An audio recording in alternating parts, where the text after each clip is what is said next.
I've got one here. Good evening, everybody. Welcome to Audit and Governance this Monday, the 23rd of September. Go straight in. And item 1 is apologies. No apologies for absence was received at the meeting. Thank you. Thank you, John.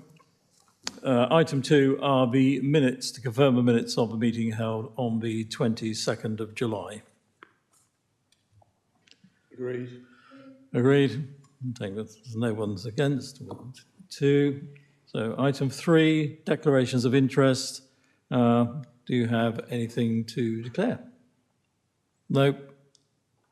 Okay. Silence as no. Item 4 is public participation. There's no public participation for the meeting. Thank you. Okay. Item 5, minutes of the Audit and Governance Subcommittee, but there's no meetings held, I believe, so we will move to item 6, a real item, risk management update, and this will be from Chris Swain. Thank you. Lovely, thank you, Chair. And a good evening to all in attendance at today's Audit and Governance Committee. I'm Chris Swain, Dorset Council's Risk Management and Reporting Officer, and I work within the Business Intelligence and Performance team, led by my colleague, Dr. David Bonner. The last risk management update presented to this committee was delivered on the 22nd of July, and since then work has continued to advance the organisation's risk architecture, strategy and protocols. A summary of the work in these areas includes provision of principal risks linked to the efforts of the Council Plan Working Group, and further detail will be clarified in due course as the Council Plan is finalised. Preparation around the methodology to furnish Dorset Council with a risk appetite statement, which will give a high-level steer from the top down as to the amount of risk that the organisation is willing to take in the pursuit of its objectives. Preparation with our colleagues in Children's Services to deliver a risk training event for the Directorate in October, similar to the pilot conducted in the Police Directorate earlier in the year. And this will aim to deliver greater clarity around risk articulation in a bid to improve the quality of the risk information we have available when making strategic decisions. And the risk register workflow to provide risk owners with automatic risk register update reminders is now fully operational and is proving to be a valuable asset in driving up our compliance levels.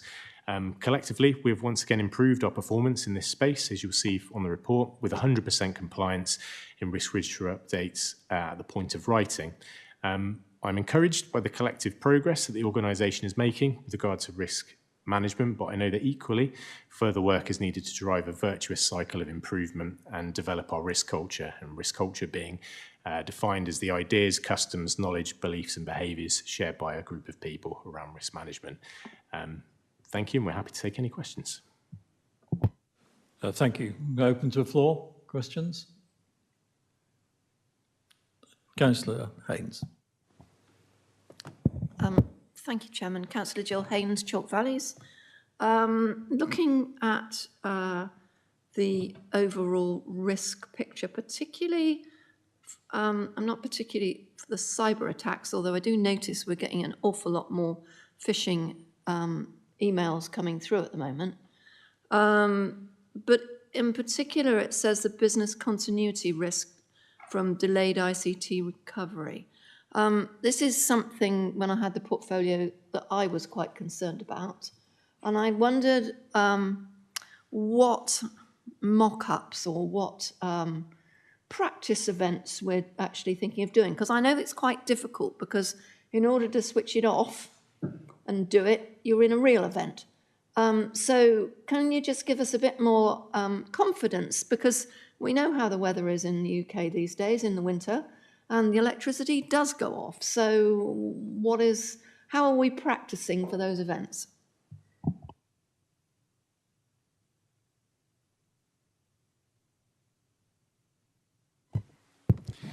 Thank you, Councillor Haynes. It's a good, well-observed question. So we do have plans in place to monitor the recovery from disruption, such as power failure, as it mentions in the risk.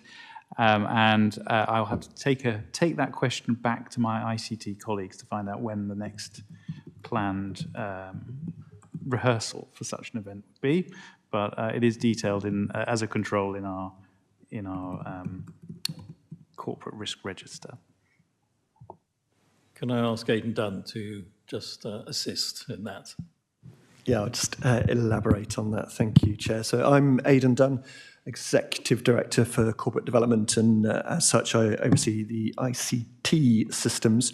It's a really good question about the recovery from an incident as much as the risk of a cyber attack. Earlier in the summer, we ran a scenario where we lost the use of Microsoft licensing. And so we ran that as a scenario and called together our incident management team, which is representatives of managers from across Dorset Council's critical services, and used that as a real trial exercise that if we didn't have Microsoft for any particular reason, if there had been a cyber attack, say, what would we do? And I think that highlighted to all those involved in the exercise how important those business continuity plans were, and in some places they were lacking. So it's brought a real focus to our thinking around recovery. So as recently as July, I think, was when we ran our most recent exercise. And generally, as Councillor Haynes says, the number of cyber attacks seems to be ever increasing, and it's certainly something we're giving consideration through in the early in the early stages of the budget setting process to see if we need to invest further in cyber security. Thank you. Thank you. Do you have any other questions? Councillor Parry. Thank you. Section 1.4 of the report refers to the success, which I'm pleased to read about, of risk training pilots for the police directorates and the children's directorate, but there's no reference to such a pilot being trialled for the adults directorate. Are there plans for that to happen, and if so, when? Thank you, Councillor. That's a really good question. Yes, so as part of our plan, so we've started with the police directorate, looking to do the children's directorate next, and then the other directorates will be following in due course, absolutely. So adults and housing would be included, looking to do a similar thing with public health and also corporate later down the line as well. Yeah.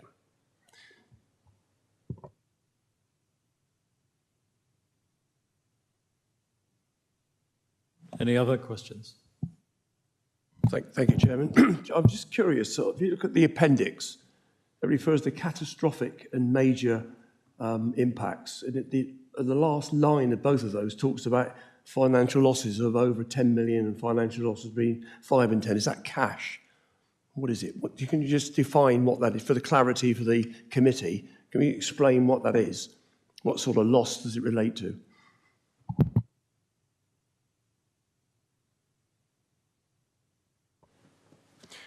Yes, so within the scoring of the impact, so the financial loss over 10 million that you've referred to under catastrophic, that's financial loss in a financial year of 10 million related to an event. The point I'm making is it cash or is it some other definition of what loss means?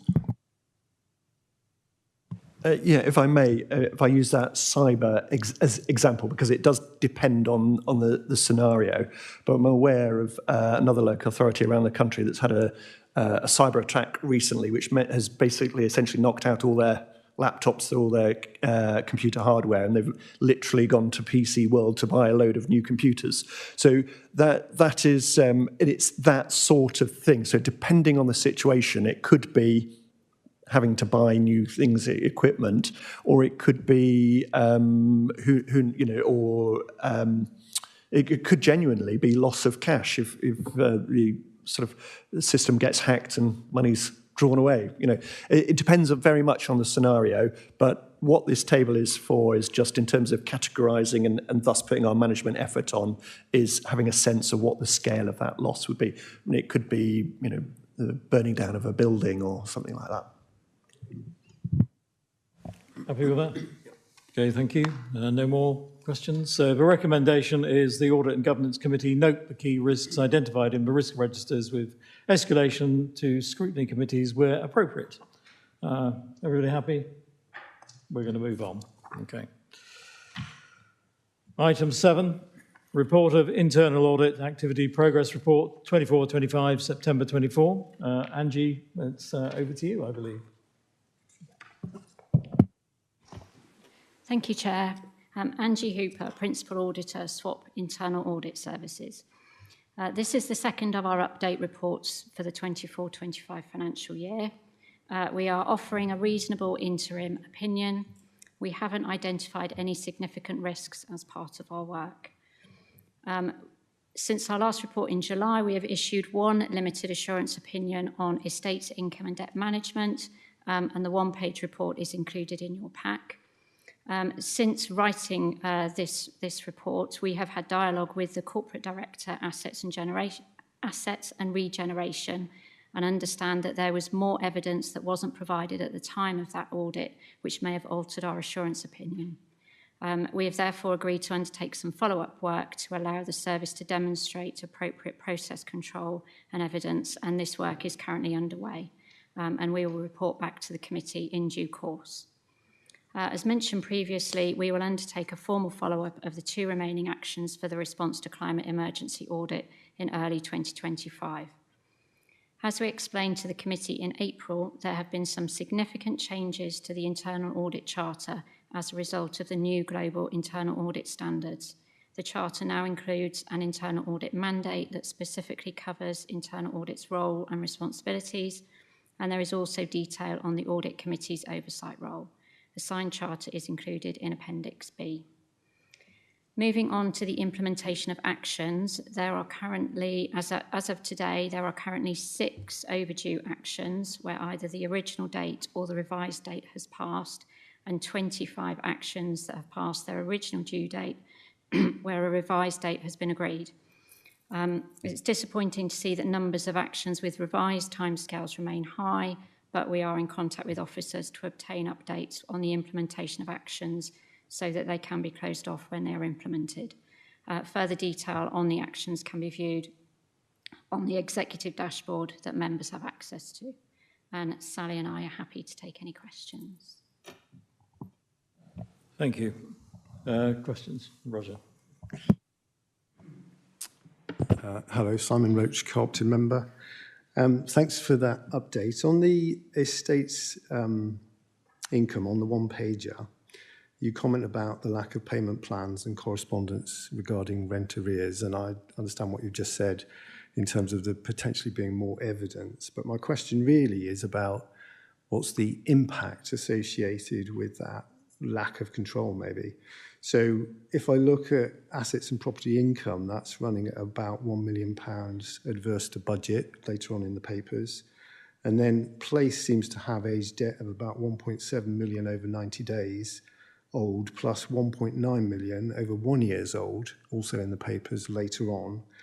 And so when you go back to look at this additional evidence, I wonder if you could put into context what sort of money is at risk if these processes are not appropriately controlled. My assertion or hypothesis is that the council could be losing money because that will turn into bad debt because these controls aren't adequate. And I wonder if you could, when you go back to look at the evidence, if you could give some idea as to the scale of that, please. Thank you.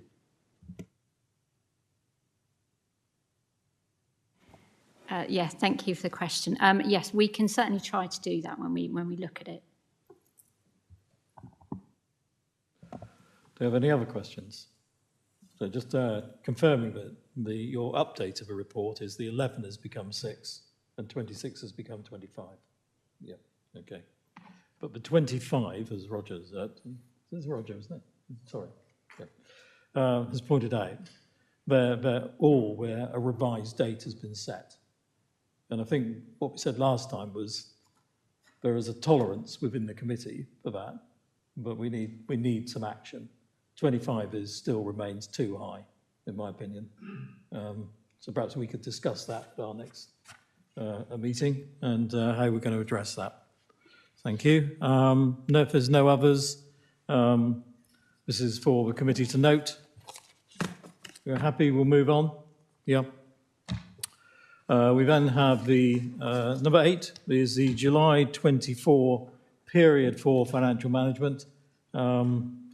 Sean, I believe you're going to go. It's just in the brief summary on the page 1. It says, following presentation to Cabinet on the 10th of September, this report comes to Cabinet with information. Does it mean comes to Audit and Governance, not Cabinet?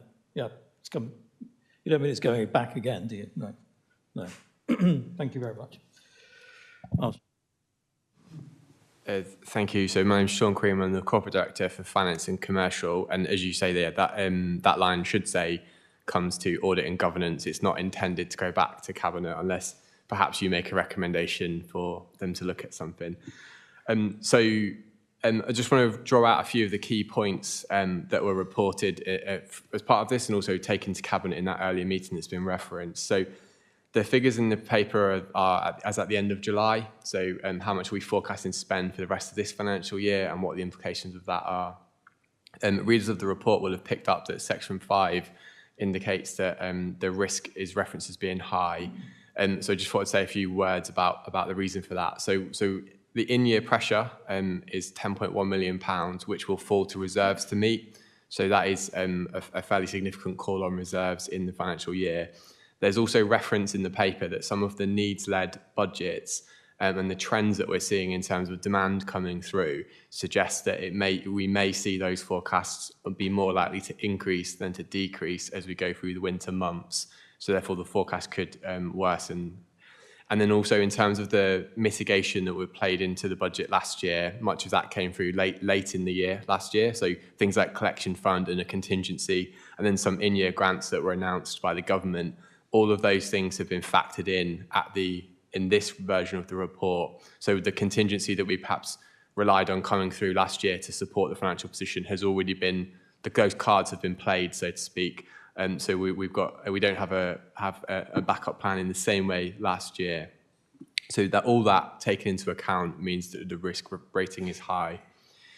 In terms of Section 14, that also covers off reserves and references that in addition to the £10.1 million call on reserves, there's some activity going on around compliance on the asset estate, cost of living support, and then also mitigation for the dedicated schools grant, which again all require support from our reserves position. So that's just highlighting to members that there's an underlying requirement to use reserves in addition to what's being reported as the kind of service position. So if I say a little bit more about the Section 9, which is the directorate, and I can see people scrolling backwards and forwards as I do this, so apologies for not quite going in sequence. So Section 9 references that there are pressures within services totaling £9.7 million, and there's a breakdown table showing how that applies across the directorates. When added to the pressure from OFC, as our future council, which is 8.6 million, that brings in a total pressure of 18.3 for the year. That's been offset, as I mentioned, by contingency use for about £5 million, and then collection fund, which is our council tax and business rates, to the tune of about £3 million, all of which brings down that net position to a £10.1 million overspend. Looking to some of the other key sections in the report, capital. So as at period 4, the report shows that about a third of the capital budget has been spent.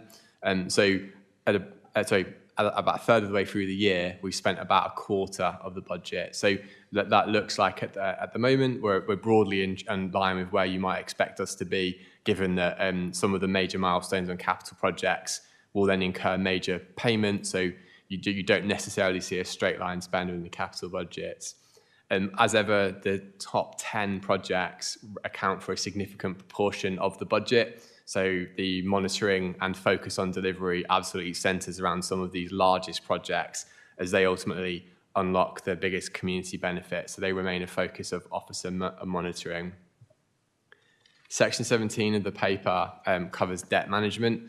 So references some of the activity around the council's like general goods and services invoicing, and members hopefully will be reassured to see the improvement in those figures based on some of the recent trends we've seen, and shows that kind of concerted effort that we've taken is to kind of focus on recovering some of that debt seems to have flowed through, and you can see an evidenced improvement as you look on previous years. And then also further reassurance, paragraph 16.7 shows that 2/3 of the debt outstanding as at the end of last financial year has been collected by the end of July. So again, shows that current activity is making sure that actually the vast majority of money owed to the council is being collected in a timely manner. And it's a relatively small proportion that then ages through the system. Section 17 references the collection funds. As I mentioned, that's council tax and business rates. So it's key, as members will be aware, that funds the majority of what the council spends. We're very much reliant on our kind of local taxation. I know that's a point that has been made politically, and there's lots of lobbying activity going on to see more funding come through. There's been some mention in the press about historic debt levels and the different approaches that councils take. So in paragraph 17.1 references the latest All England figures for unitary collection rates, and shows that we are marginally ahead of the average unitary. So again, hopefully that provides reassurance that the approach to debt management within Dorset is appropriate and proportionate to what we're trying to collect. And also reminder that this year we've got a 100% council tax relief scheme in place. So again, those that on the lower income households are receiving 100% discount applied to their bill. So again, making sure that kind of targeted support is there for those that are struggling. And then in general, just final points on the debt collection activity. We do take a robust approach to this, and wherever possible, make efforts to separate the can't pay from the won't pay. So those who can't pay, there's a huge amount of financial support. I've just given an example of the council tax relief scheme. So there's a large amount of support, which again, getting in touch with the council as soon as the earliest possible opportunity means that you have the maximum support available to you. So the best thing for anybody who is struggling to pay their bills is to get in touch with the council. There's lots of information on the bill or any reminders that you receive which tell you how to do that. And then, of course, for those who in the won't pay end of things, where people are perhaps choosing not to pay or delaying payment, we do, of course, look at all legal options to pursue this debt. As ultimately any council tax that isn't collected is a cost to the other council taxpayers who are paying their bill. So again, we try to take a robust and proportionate approach to maximise that collection, but absolutely with underlying support for those who genuinely can't pay or in financial difficulty. And that's perhaps evidenced by something I mentioned at the start of the paper, which is a £2 million cost of living support, which is factored into this report as well. So we're doing what we can to support people. Those, I think, are the key points I thought I'd mention just in this introductory section. So happy to take questions as required. Thank you, Sean. Questions? Thank you very much. I have 3 questions, if I may. The first question is about children in care on page 48 and 49. So there's a very helpful graph that shows weekly cost and number of children in care. And I suppose the thing that jumps out at me is that the cost is relatively flat. Obviously, it bumps around a bit, but it's relatively flat. Whereas the numbers of children, certainly for unaccompanied asylum-seeking children, is on a very clear downward trend over the period. And the number of children generally is on a slight downward trend, but does jump up quite significantly in June 23. And my question is, the cost line doesn't seem to bear much of a resemblance to the numbers of children, even when there are big blips in the numbers. So it looks really inelastic. And my question is, why is that? Is it because we've got a fixed cost base that we can't adjust at all, because that's what it looks like? Or is there some other factor that's going on there that is not sort of explained? So I wonder if you could help us understand that graph, please. Thank you. Do you want to do all 3 and answer all 3, or do you want to do one at a time? I don't mind. But you might do one at a time, because then you'll get... It was ambitious, wasn't it, to do all 3 at once? Maybe I was trying to get more time to think. As you say, the graph does show that the net weekly cost is relatively static, albeit the number of children in care has reduced. So firstly, that's generally a positive thing in terms of the numbers reducing. That means more children are in family-based settings, more children are in the communities surrounded by loved ones and people that are known to them. So generally, we're seeing that as a really positive thing. In terms of the weekly cost staying broadly the same, that's due to market pressures, ability to find placements that the children who remain in care or in involvement with the local authority are typically the kind of more complex needs or have higher needs, which are more expensive to then meet. So there's been some real challenges in the marketplace to identify placements to meet those needs, which then drives costs up. There's also been some national reporting around the kind of Competition Markets Authority looking at how obviously how the market is performing and flagged some concerns around kind of ownership of some of the homes and things like that, which again are reflecting that there could be some increased profiteering type activity going on in some scenarios, which again the government are looking at and trying to understand how they could start to perhaps intervene or influence that market a little bit more. So in summary, we have seen the numbers come down. We haven't seen the costs come down in the same way. From a financial point of view, that is somewhat reassuring in that the stability is there and that cost avoidance, because had those numbers not come down in the way they had, we would be seeing significant pressure, which again, many local authorities across the country, if you look at their budget monitoring reports, are seeing significant pressure come through children. So to some extent, we have avoided significant cost, but there are still market factors outside of our control. Number 2 then? Actually, if I may follow up on number 1, because that doesn't really answer my question, but thank you very much for the answer. So really my question is about why there's a blip in the number of children that occurs in June 23, which goes contrary to the downward trend, but there's like no change in the cost. So it doesn't, there's not a correlation between the two at all. So so the number of children going down in care going down is obviously very good. And I understand the arguments about the cost pressures on a general upward trend. But as I say, that blip in June 23 doesn't correlate to the cost at all. And that's what I wanted to try and understand, please. Okay, and so in terms of that specific month, I need to take away to look at that. I don't know exactly what happened in that month. I'd need to look at that. My off the top of my head, looking at the graph, I would assume that it's because whilst it was a blip, that number then came down quite quickly afterwards. So possibly they were people taken into care of the local authority, but for a very short piece of intervention work. And as a result, there wasn't a huge cost incurred for those people. But as you say, it does look like an anomaly. So if it's okay, I'll follow up with a written response to that just to provide you more detail. But that would be my kind of gut reaction looking at the graph. Okay, thank you. Thank you very much. And you sort of touched on my second question, which is the increasing cost pressures. So in the paper, it explains about inflation, about complexity of need, about the marketplace not working effectively and therefore it becoming more expensive.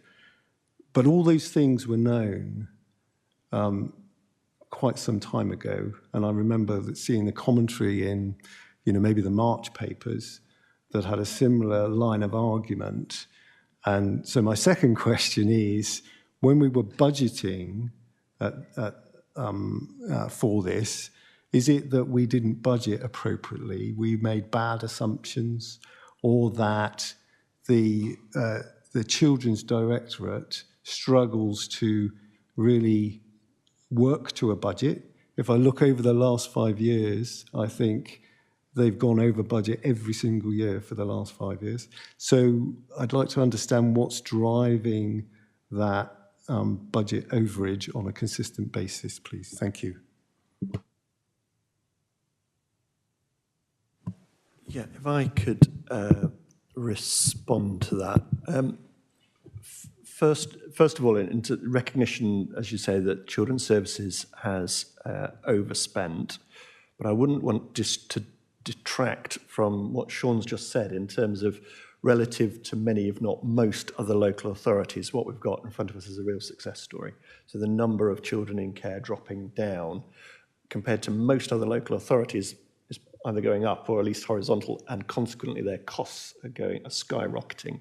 So I would argue, despite the overspend, that the actual containment of that growth in costs has been a real success for Dorset Council, and the team that has delivered that, in particular, I think Theresa Levy's legacy there. I think in terms of setting this year's budget, budget setting is always a challenging process. And in particular, during a very volatile time, we had to sort of make significant inflation estimates, but we have to put in demand estimates. And as you're saying on the chart here, there's a real spike suddenly, and those are unpredictable. And some of those are unpredictable and extremely high cost on occasion. So we make our best estimates around inflation, around future demand, but also we hold that central contingency to try and smooth away some of that risk. And that contingency for this financial year is 5 million. That's what we set aside. But already, as Sean was reporting a few minutes ago, the pressure is such that contingency just wasn't enough as well. So it's a fine balance. And then when you aggregate children alongside adults, it's a really tough position. In terms of inflation, and in particular linking that to the care prices that we pay at, we've worked very hard this year across the organisation to try and contain any inflation on care prices, but inevitably there's a market here, and quite simply, if we were to say on occasion, I'm sorry, we're not paying that price, then there's a risk that we get handed back that resident, that customer. So it's a fine market management approach as well. I think there are lessons to learn here that we take into each year, not least to make sure that we get the projection of what's happened this year and make sure it continues into next year. But also we have to try and anticipate what our demand management actions, what impact they have as well. So ultimately it's a combination of judgment, careful financial management, but it's very difficult to get spot on, and there's so much volatility in the space as well.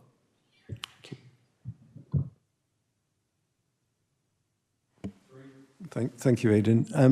And if I might ask my last question, which is on section 14.3, which talks about the depletion of reserves and your projection on reserves.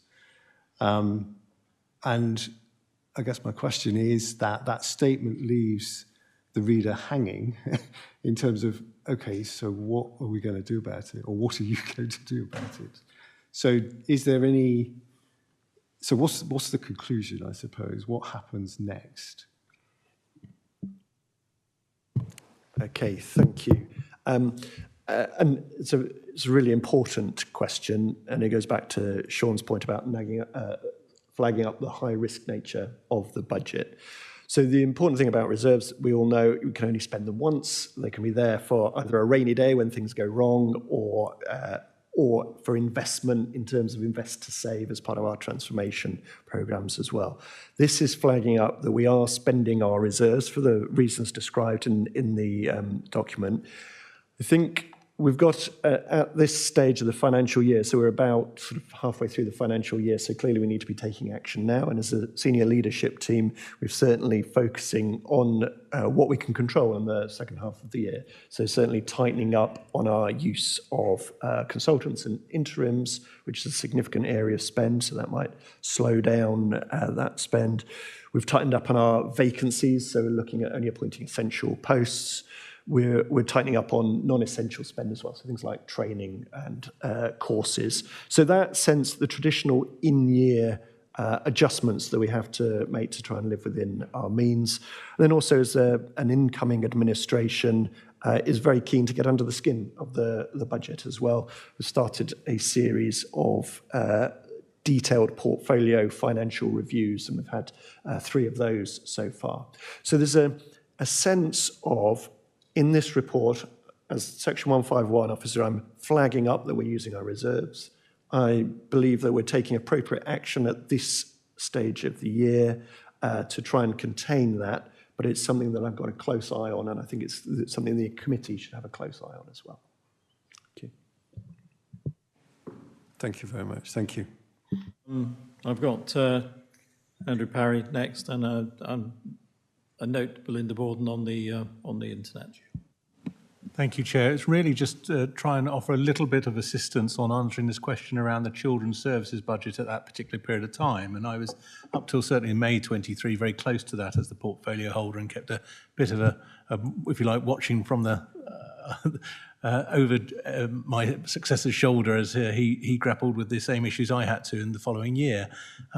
I don't think we can underestimate the pressure that was put on the council on what flipped our children in care numbers around, which of course was and it does refer to it in the report under 914, the national dispersal scheme. I mean, we went from a position of virtually having no asylum-seeking children in our care to being expected to adopt, I think it's up to 67 in very rapid succession, and that caused quite a significant cost pressure. In addition, we had to find those places out of county. So whilst our own Dorset children were the management of those coming into care, an awful lot of work was done to ensure to hold those families out of care, on the edge of care, sort of teams around the family supporting them. And that when they did come into care, they were coming in on a sort of managed basis. We weren't spot purchasing places for children, which had been a problem historically. Far more managed process for that.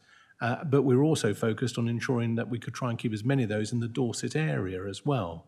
So that helped with managing costs in terms of case management for those children that we were responsible for. But when we were then presented with so overall our numbers came down. But by almost a similar number, we went up overall because of the unaccompanied asylum-seeking children. And I know Whitehall made big boasts about these were fully funded places. Well, I can assure you Whitehall's definition of fully funded and the reality of what fully funded looks like is a mismatch of about £500,000. Thank you. Belinda Borden on the net, or online. Over to you. Hiya, thank you. I've just got a couple of questions about, and it may be that this is probably more appropriate for next year's budgeting process, but I've become aware through casework, sorry, it's Belinda Borden from Lyme Regis and Charmouth. So some of my casework is bringing to light the fact that some of the rent reviews on Dorset Council properties or businesses were not implemented until relatively recently, so that the demands for back payments are going out.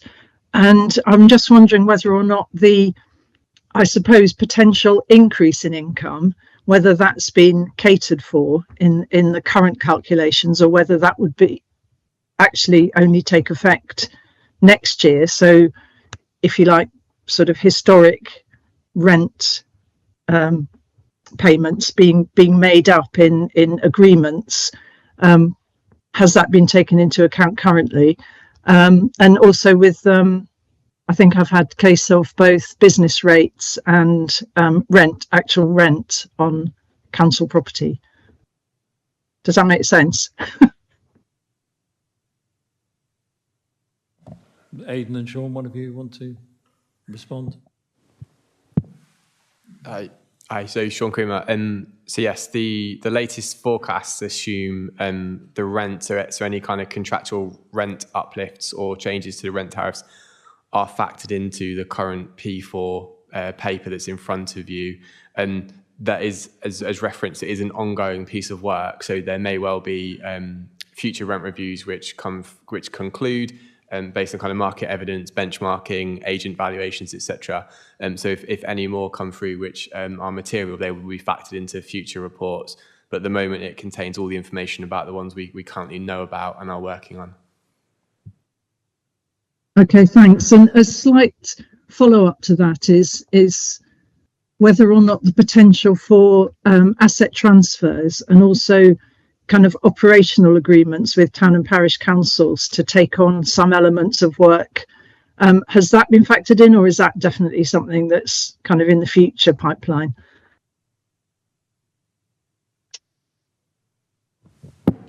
So thank you. So we haven't factored any of that into this year's budget and forecast, but it's something that potentially could be considered for next year, part of the general budget process. I'm not sure. Yeah, okay, we'll leave it at that. Thank you. Thanks. Okay. Jill, you think you're next? And then Ben, I think. So, Jill. Thank you very much. I'd like to explore a little bit more the area 11.32 and 3 and 4, which is about our future council. This was an initiative started in the previous council, last year of the previous council, to look, as it's quite rightly says, at 11.34. How can processes be streamlined and the use of technology in smarter ways so that we can continue to deliver sustainable services while making savings? My concern with this is it took an awful lot of consultation and time in the previous council and didn't really create anything much in the form of savings. We are now halfway through the first year of this council. We've had Price Waterhouse in, and sometime in the autumn, it's pretty vague, we're going to be getting some results back from that. We haven't got any form of timeline as to when this is going to happen. And I really think that we actually need to be pushing as an audit and scrutiny, as an audit and governance, for that timeline to be before us, because we need to know what the proposals are likely to be, when the savings could be made and how they're going to be made. And at the moment, it's all a bit wishy-washy. So I think it's a great idea that we're looking at the portfolio holders' reviews. I wondered if that information is coming to Cabinet, or is that something that's going to come back to this committee? And I wondered at what stage we are going to be told what the timeline is going to be for our future council and that 8.6 million savings.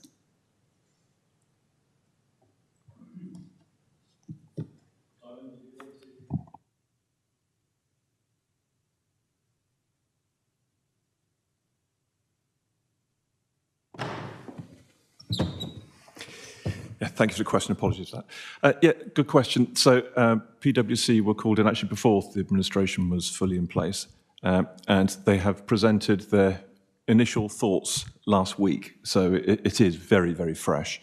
As the 11.34 puts out, much of their suggestions are going to be cross-cutting across the whole council. They're going to be the use of technology, which will require investment, and at some stage we'll of course bring some of the more robust proposals that get Cabinet support through to this process, so we can give you much more detail about it and how we think we change it. I think the timeline, to be perfectly honest, is there's very little that's going to be delivered in year, just because of the timescales where we are and the type of proposals they're bringing forward. So I think, as Aidan and Sean have outlined, the concern we have is that we have, at the minute, an £8.6 million deficit that's been covered by reserves.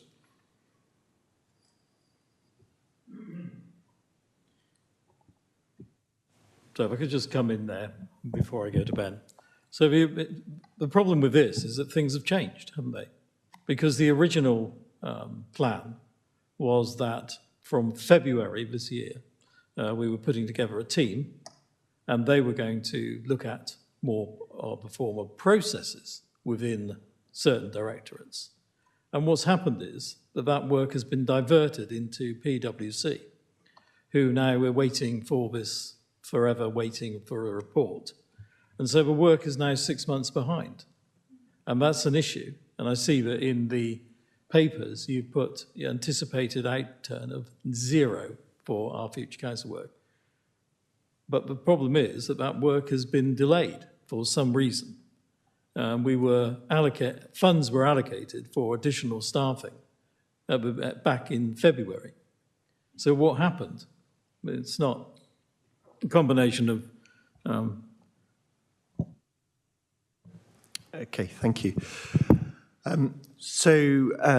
Absolutely right that in February we started to recruit our own internal team and look at internal capacity to deliver this work. And what became very clear is in order to get the entire organisation focused on this piece of work, we needed to accelerate it. And that's where bringing PwC in as an advisory service helped. And they've done a comprehensive piece of work across the summer looking at the activity that individual members of staff do to get a sense of what the opportunities are. And so what they've come forward with using their expertise is some real insights of how we are organised as an organisation at the moment, how we operate at the moment, and frankly, how if we did things differently, it would be better for our customers, for our residents. So rather than that traditional sense of silo working, to have a real sense of cross-cutting piece of work. And I think fundamentally we hadn't appreciated the complexity of what was going to be involved. And now, through the work that's happened over the summer, the report that's landed last week, there's a real sense that, frankly, what we're describing here feels like a scale of transformation that was similar to local government reorganisation. So we are in a place where we need to mobilise the entire organisation if we're really going to achieve, I suppose, the next phase of setting up Dorset Council, which is building our services around our residents at a lower cost. If I could just add to that. So I said that last week I had my first briefing on some of their thinking. This week has already started with a series of meetings with directors from SLT, with cabinet members, and going through, I think Aidan describes it as a two-horse race, one of which is looking at the way that we would normally work, and one of which is looking at cross-cutting, transformative change that will really make a difference to the future of the council. And as that work progresses, hopefully we'll see some savings and efficiencies and changes coming from it, which of course will be reported through this committee. But it's, in a way, it's really exciting that we've got this opportunity. I think everyone I've spoken to at SLT and Cabinet appreciates there's an opportunity. So Unitary came through, the administration landed Unitary safely, which was their job. And we're now, with the new administration, having a look at saying, well, we've now got an opportunity to do something significant, and we can transform the way this council works and represents its customers in the future.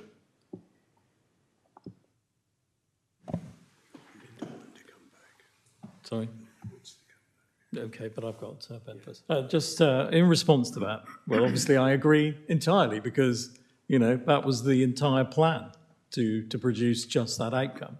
The issue, of course, is that it's slightly delayed. But overall, I was as excited about it as you are now, because I believe that work can be done, and I can believe that it will yield significant savings for the future, which in year savings, not just one-off. And so I hope the work continues, but I feel that this committee's role is to monitor that work and to ensure that it's progressing at pace. And I understand that you've decided as a risk to not include anything at all, but I would have thought that it's possible to yield some of that money in year. And I think as we progress towards the end of the year, as we used to be criticised for pulling it out of our sleeves, I think you'll probably pull a bit of that money out of your sleeve, and I'm sure you will. Can I go to Ben, then I'm going to go back to Councillor Borden. It's actually on the same topic. And I echo Councillor Hayes' concern. In fact, she stole my question. But I just wanted to ask, is there not now a risk, if you're now seeing the report, and really what that report's telling you is the results of the diagnostic work, that we're now going to go into a design phase, which is going to push out any savings even further? And have we factored that into our current thinking? And secondly, when I read these reports and I look at that initiative, I'm always seeing this 8.6 million total number. Is there a way that will get broken down so that when we're going through the next round of budgets, we can push that down so there's accountability for the savings? Thank you. So the first part about the risk. So at the moment, we've got in our budget, as you see in the paper, a gap of 8.6 million at this point to be saved through the Our Future Council work. So we've set aside a reserve of 8.6 million just in case nothing will be achieved this year. And we've just had the conversation that maybe a bit will be achieved. So the risk of non-delivery this year is covered. But I refer you to my earlier answer about using up reserves quite quickly, so we need to be careful. So the risk of non-delivery this year is financially covered.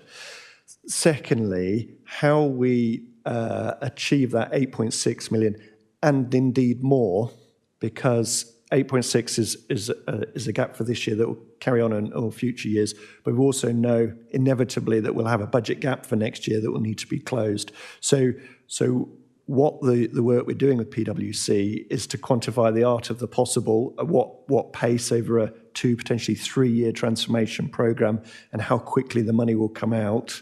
And the detail of that will explain how the 8.6 is broken down, and beyond. And then all of this, in order to unlock that level of cost reduction, will require significant investment in technology, because it's underpinned by technology, by automation, by sort of more advanced systems. And in order to be able to fund that investment, once again, we need to be careful of our reserves, because that's where they're going to come from. So I can see the connectivity between all these points. So I hope that helps. Belinda, did you want to come back from the online? Yes, please. It was just to ask on the exercise you're talking about, kind of looking at the portfolios in detail and in relation to this, whether or not there's going to be any member input to that, because I'm quite sure all of us have got stories about, where we've seen inefficiencies that our residents have brought to us, and frustrations in dealing with different departments and being passed round in circles. I'm just wondering if there's any chance of us being able to input our reflections, if you like, on efficiencies, or should we just send that in anyway? If I could give a quick officer response on the budget process, and I'm sure Councillor Clifford may wish to comment as well. So certainly over the last 5 budget setting annual processes, there's been significant cross-party member involvement, and that's certainly the intention for this year in terms of the process. So we've got what we'd call sort of budget cafes for all members to have their sort of, first of all, understanding of the existing budget, and then understanding of the cost pressures, and then understanding of any efficiency proposals and income and growth proposals. So a real opportunity for members to contribute in the kind of private session leading into the whole formal budget setting process. So that's the formality. The informality, of course, we're always interested in any observations and comments about how we can get Dorset Council to run more efficiently and more effectively. So members are more than welcome to send any comments or commentary to myself or Simon or any of the senior leadership team. But Councillor Clifford. Sorry, can I just say... Sorry, I just meant in specific relation to our future council work.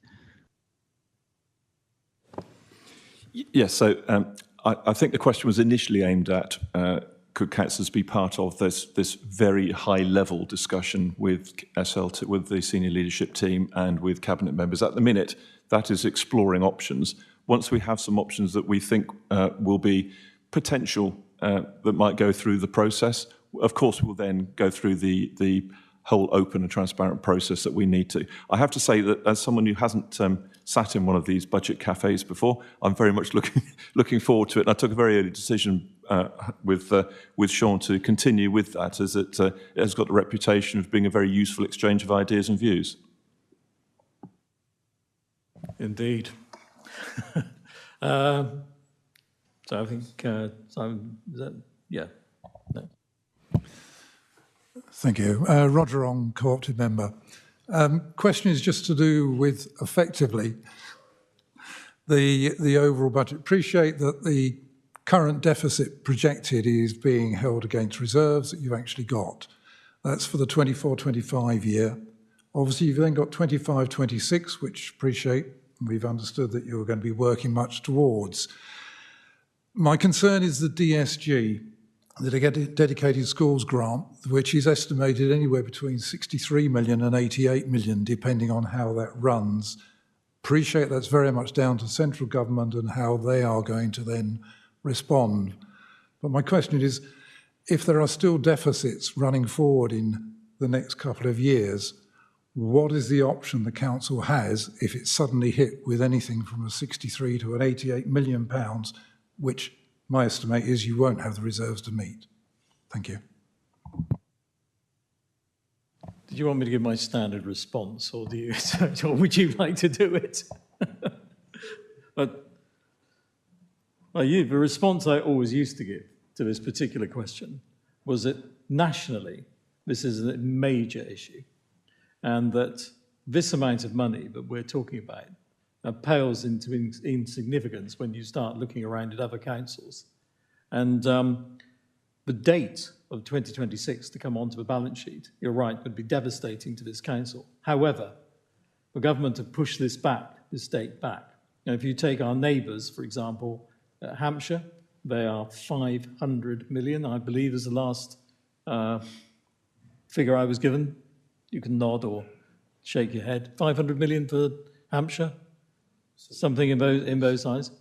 It seems that the government would not be in a position to enforce any council in this country to take on those liabilities, because they would just be faced with a long list of unitaries and county councils all effectively filing for some form of insolvency. And I think, and I've probably agree with Aidan, that we've discussed this on so many occasions, but in the next 12 months, you will find that once this new government looks at the issue, they will do what all other governments have done and push it down the line until such time as someone comes up with to resolve it. But this is a national issue. It's not, and I think Aidan has quite rightly said, and John earlier in the meeting, that we are tackling the issue as best as we possibly can, and better than a number of other authorities. So, but I don't know, Aidan, would you like to add to that? Yeah, thank you. And I agree with the assessment of the national position. As the statutory finance officer, I have to take a very cautious and prudent view. There is a scenario where that statutory override comes off, so we have to be very cautious about that. We've mentioned, and it's mentioned in the report, that we're part of the safety valve deal, and you remember that we've been, which means the DFE helps pay off some of that debt as long as we achieve some targets. We're currently under review at the moment, and the next deadline is the end of September. So this will be the first opportunity for us to interact with civil servants who are talking to the new government. So we'll start to get a flavour then. Meanwhile, as the report lays out, the contributions that we're meant to be putting into the safety valve deal, we are continuing to park in a reserve to try and stand against on the expectation that we're reactivated in the safety valve programme. And one of the financial pressures later on in the report talks about next year's contribution to the reserves as well. So we're continuing to set money aside as best we can. It remains a real significant risk to us as an organisation, hence the importance of maintaining the reserves.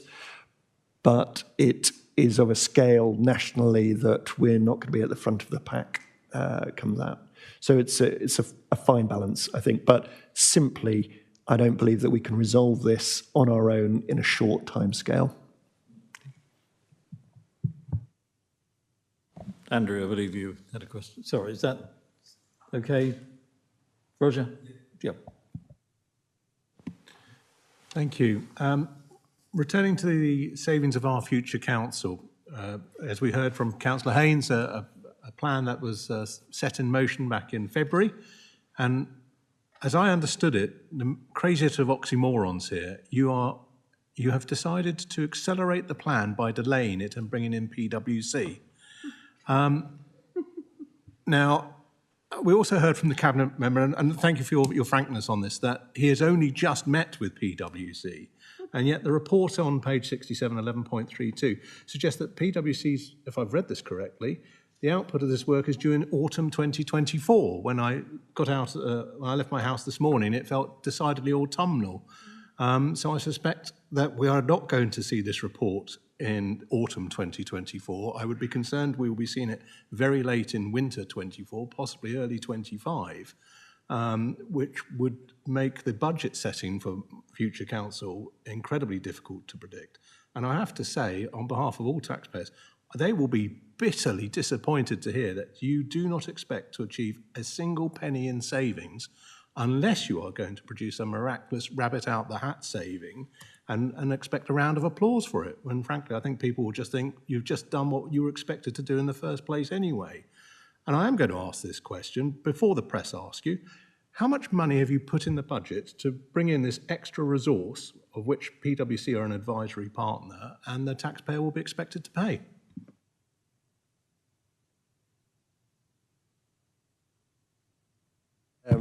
Okay, thank you for that.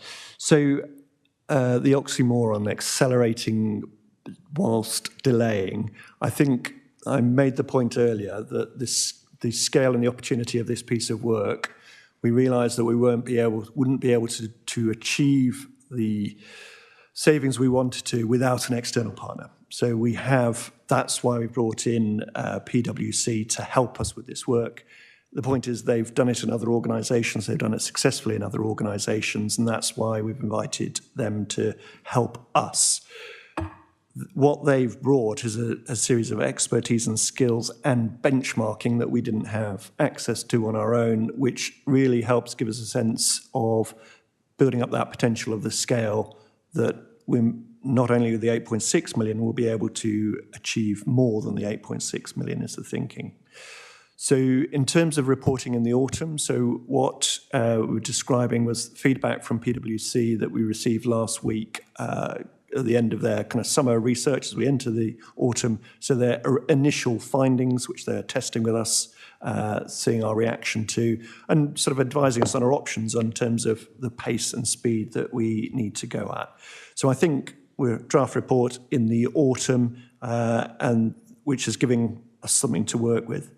And finally, the bit about the time scale, I think it was recognised when the budget was set and voted through by full council that there was a risk to this work. So when full council approved the budget in February, it was very clear that a reserve was set aside to cover such an eventuality. So clearly, as we said earlier, we don't want to use the reserve. We've got the taxpayers of Dorset at the forefront of our thinking. We don't want to have to use that reserve, but it's there to manage the risk for the organisation. I think if we just look around the country, if we look around the southwest at the number of councils that are having to take dramatic action and making wholesale redundancies, it is truly worrying for them. In Dorset, we're able to take a more measured and careful approach because we've been able to take our time to do it properly. And we think that will enable us to have better services for our residents and ultimately at a lower cost as well. And it was all going so well. So if I just refer back to Aidan's last point then, we've got an opportunity to reset this council through a transformative approach that I think will be better for this council, will give us financial sustainability and be better for the customer, which is what we're all on side for. I'm not going to overreact to your comments. I would just say that this administration did not commission PwC to come in. We are bringing information to you as soon as we possibly can. And the idea that we're going to be doing something in order to pull a rabbit out of the hat is just nonsense. We will be bringing back to you as soon as we can the options that come forward and give you the chance to inspect them and make comment on it. Andrew, did you want to come back? Yes, I'd love to come back on this one. I did ask the question about what has been budgeted to pay for this additional work to be carried out, and I haven't had a response on that. I also think as a audit committee, we have every right to ask or make a recommendation to Cabinet, that an update is given to Cabinet on this work, because it's clearly behind schedule, and ask for a further update to be brought to this next meeting of this committee. I don't think it's good enough to set a future date. I think we should see it at our next committee meeting. Okay, well, if you want to play games, we'll play games. It's your 8.6 cock-up, your £1 million cock-up. We have inherited a black hole. £8.6 million cock-up that we're having to sort out. PwC have cost us £150,000 that we shouldn't have spent and we didn't need to spend. Thank you very much, Chairman. I'd hoped we were going to have a civilised meeting this evening, and clearly we're not going to have one. And I think we need to set a motion aside, because one of the things we looked at when we had the conversation early on about our future council, we could see 15 million, let alone 8, as being the potential upper limit, admittedly, of what we thought we could save through going to the digital by default, which we've used right across the council with our customers for many, many years. I was an advocate for going to automate as many processes as we could to take people out of the process and put them into the delivery of the service. That isn't what you described just now. That's a common sense approach. And what I would like to see, picking up what Andrew Parry said, coming back is, I want to know what the headline figure is that you're asking PwC to attempt to achieve for us. I hope it isn't 8.6 million. And by the way, it isn't a black hole. Otherwise, you're coming out the same playbook as Ms. Reeves. I apologise for getting emotional. So the answer to the question is £150,000. As I said, it wasn't commissioned by this administration. We haven't asked PwC for a figure. We said a minimum of 8.6 million, but we want to see some radical opportunities and radical proposals come forward that we can look at in detail. We're in the process of looking at some of the ideas they have, seeing how they may be applied across the whole of the council. But as I said, when we do get a figure back from them, it will require, as Aidan's mentioned, it requires significant investment. So if we're going to go down an IT route that involves AI and automation and everything else that you might want to see, we'll have to put money in first before we start getting money out. I do agree with the various comments that 8.6 million, will we achieve nothing? I think we will achieve something, but I think it'll be relatively small scale in terms of the whole of the budget that we're looking at the minute. Okay. Well, we'll remain civilised about it because obviously it was our budget and we know that, but it was also signed off by the gentleman sat next to you. And if you look at the voting, virtually everybody in the room voted for it, not because of anything other than I think the entire council, and the same applies today, realise just how difficult setting a budget is. And they also realise that no matter how you look at this and which administration is in place, we remain significantly underfunded by central government. And our future council was the next step, or is the next step, in local government reorganisation, which this council remains undertaking, regardless of the fact that it's already been in existence 5 years, which is nothing for a council. There is so much more work to do. Our future council is recognition of that work. The figure we originally put on it, as Spencer's quite rightly said, was something like 15 million. We reduced it down to be more realistic because we didn't want to impact reserves too significantly. And we used funding that came in at the very last minute of the financial year to reduce it down. I don't think those are just facts. And at the end of the day, we are where we are. And it's now your role to ensure that that 8.6 million becomes far more and the future of the council is secure, because that is what it's about, not arguing amongst ourselves. It's about securing this financial security of this council. And that work is integral. So we will ask it to come back on a regular basis.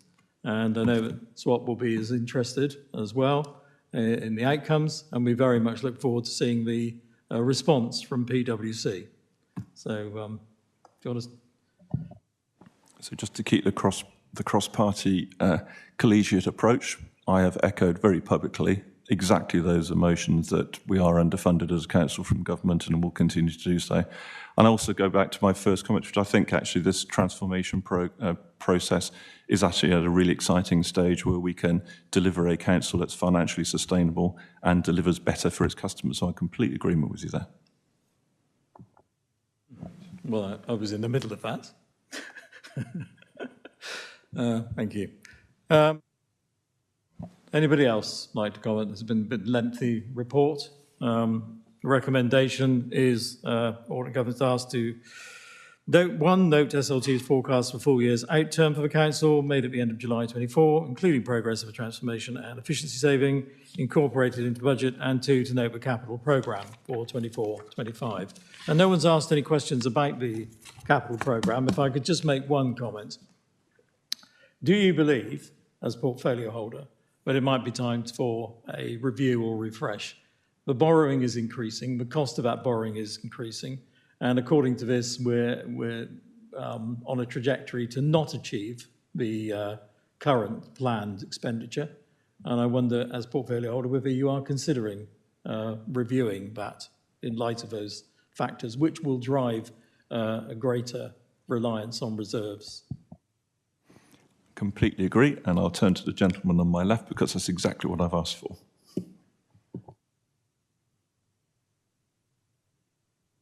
Well done. Well, I cannot disagree with you on that. Thank you. So we'll move on. We had enough of that? Hang on a minute, one moment. Jill?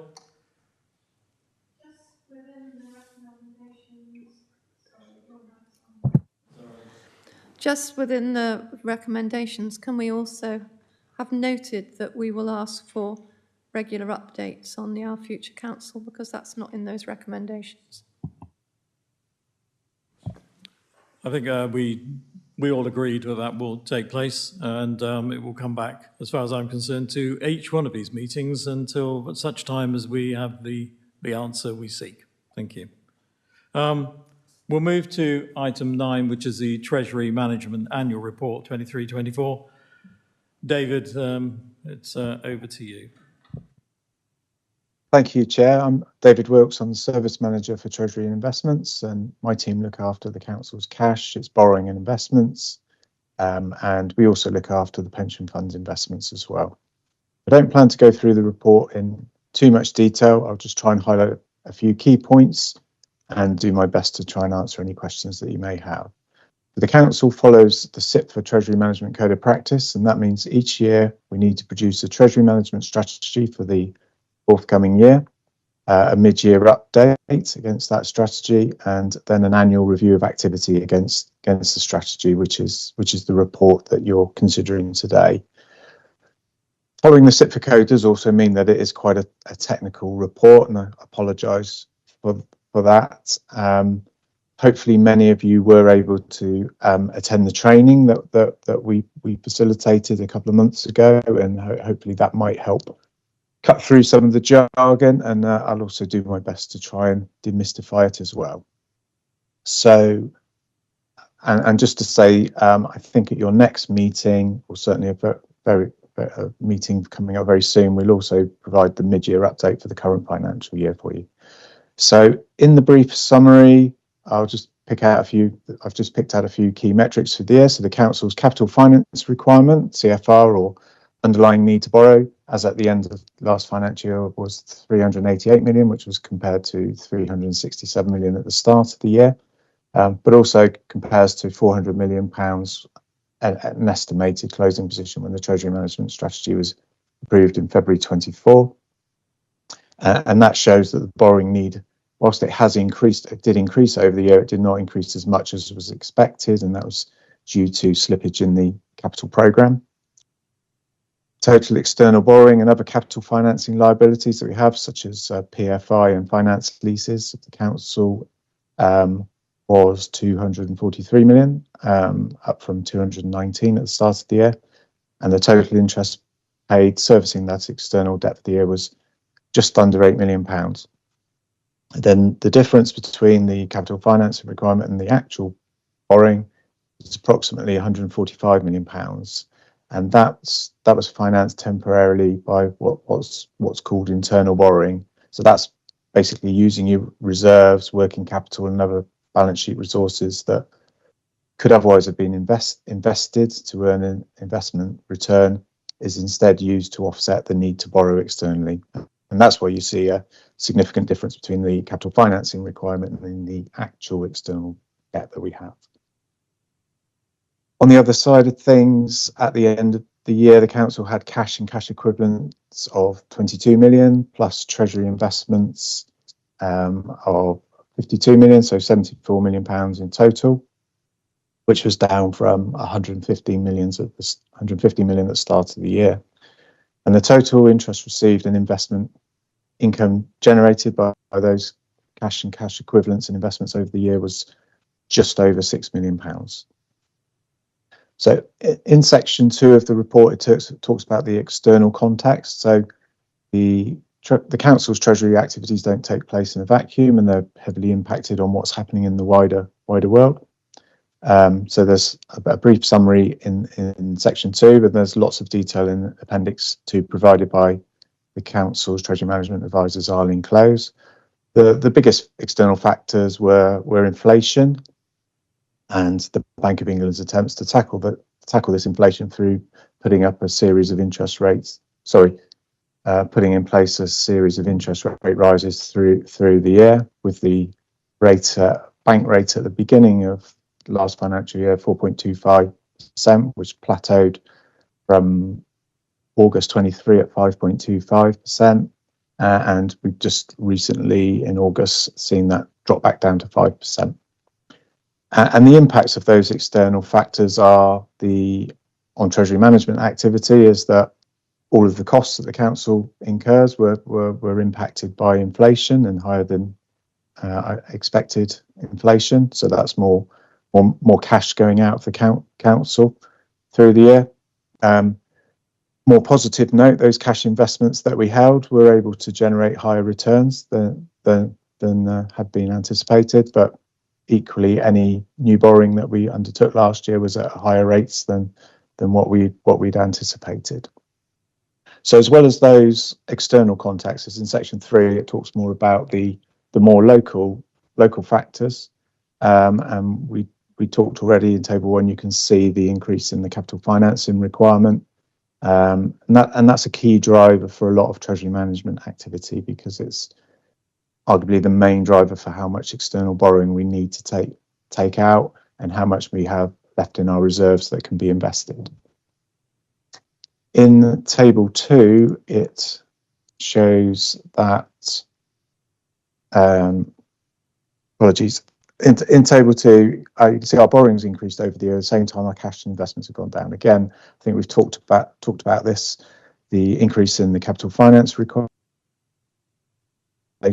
on cash flows, and also we've talked in the previous item on the agenda about the depletion of reserves that we've seen. So that therefore sort of impacts on the borrowing and investments that we have, and perhaps the key point to take from that table is the net borrowing had increased by £67 million over the course of the year, reflecting that increase in capital financing requirement and also depletion of reserves. Moving on to section 4 of the report, the table 3 summarises the borrowing by source.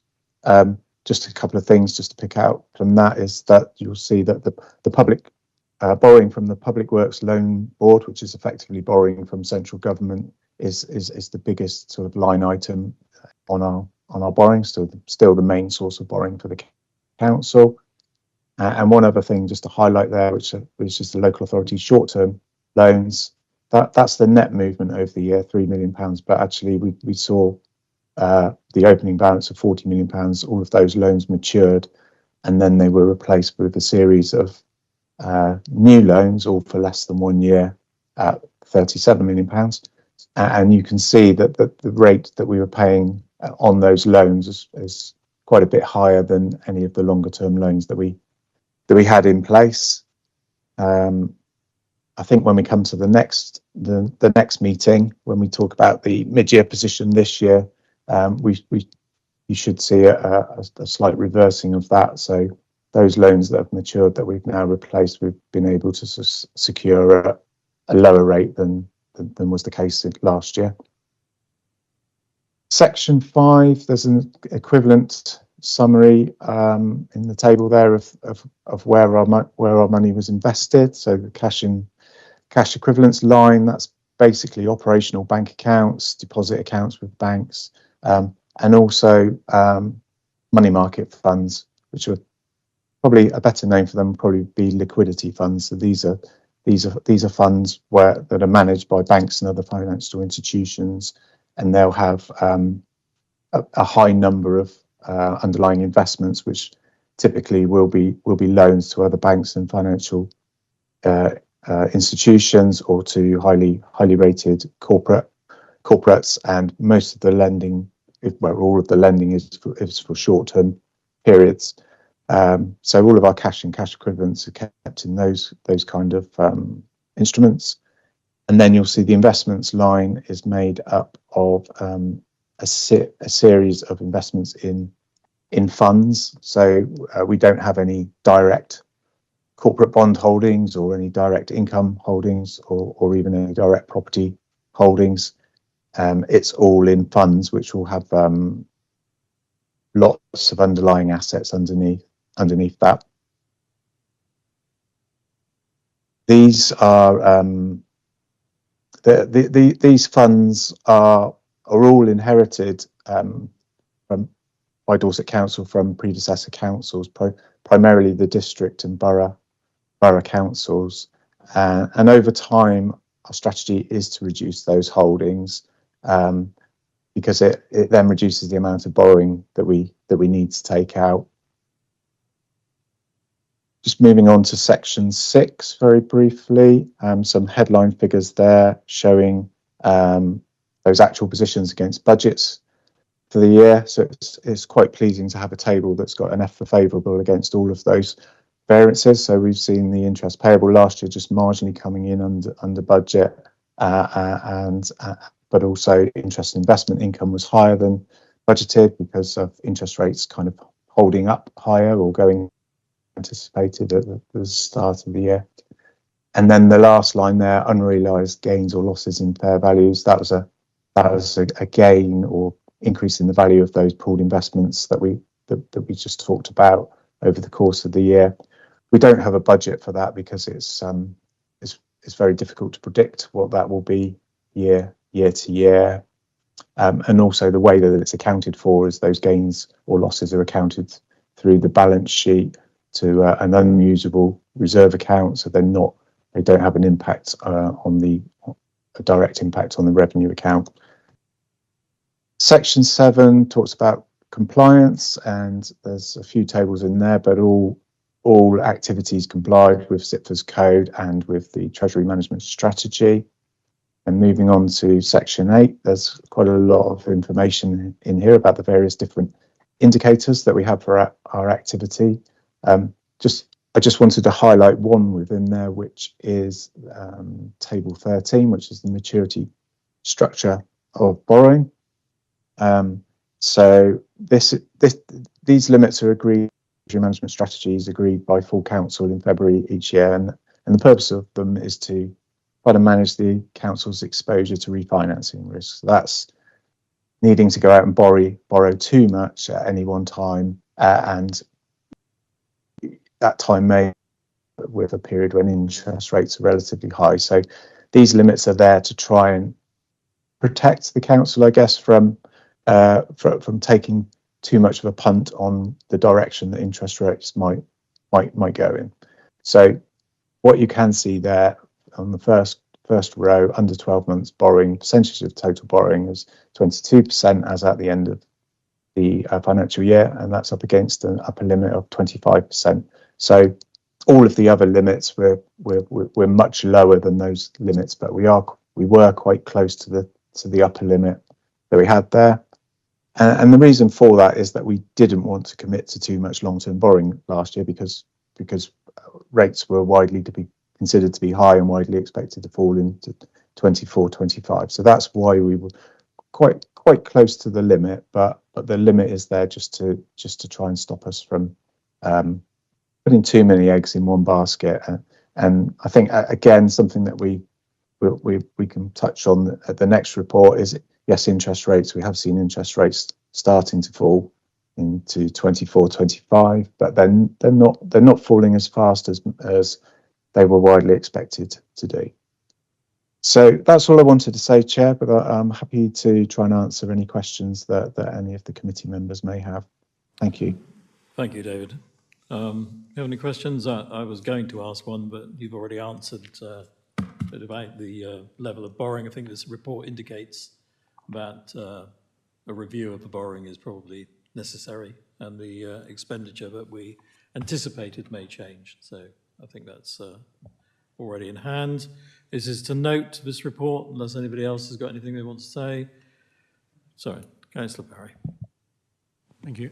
Only I think in the sense that we've all, over the years, read countless reports, and when it comes to the risk assessment at the end of the report, they largely say low and current status low and current residual status low. This report, of course, refers to current status high and residual risk medium, and that somewhat stands out from what we're probably used to seeing in across a broad range of subjects. Do our officers sort of confident in what's been indicated that perhaps we, although I understand this is always going to be a subject you're going to have a very active watching brief on, every measure has been taken as possible and realistic to safeguard us? Or is there something that you're sat there thinking if only the councillors would agree to, we could, reduce our risk accordingly and it wouldn't impact too much on service? Thank you for the question. I think perhaps we may need to go away and just look at how we've graded the risk and maybe nuance that. But I think there is inherent risk with treasury management, and that's the reason why we have the strategy. That's the reason why we have the limits. So within the report, I've just talked about in detail about the borrowing maturity refinancing risk. So without those limits, for example, we may have, I'd say, gambled, probably not the right word, but we may have taken a view that interest rates are definitely going to go down, and therefore we'll just take out any borrowing we need on a very short-term basis, and that would have left us exposed to the fact that things happen and things don't always pan out as the majority think they may. We've also got the limits on the different counterparties, how much we can have with any one counterparty. So there is always a risk that we had the banking crisis 10 years or more ago, which I don't think many people really foresaw the situation with those banks. So we have all the parameters in place to try and limit our exposure to individual risks. We also engage treasury management advisors. So we engage a firm called Arling Close, and they give us lots of information literally on a daily basis. So they will be looking at all different counterparties, all different types of banks, money market funds, etc., and advising us. In some cases, they will advise us not to put any more money into a counterparty. In some cases, they will advise us to start taking money out of a counterparty.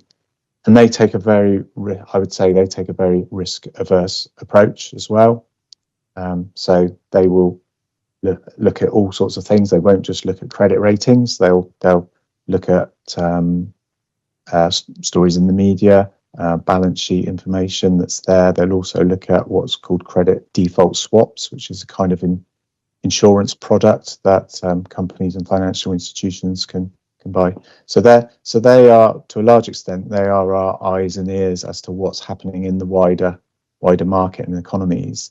And I find it an invaluable service that we get. It's not something that we could easily replicate in-house, if at all.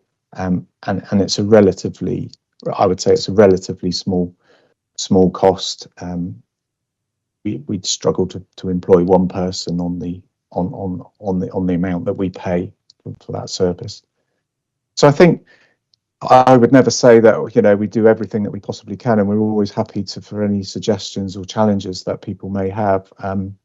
But I think there are lots of protections there.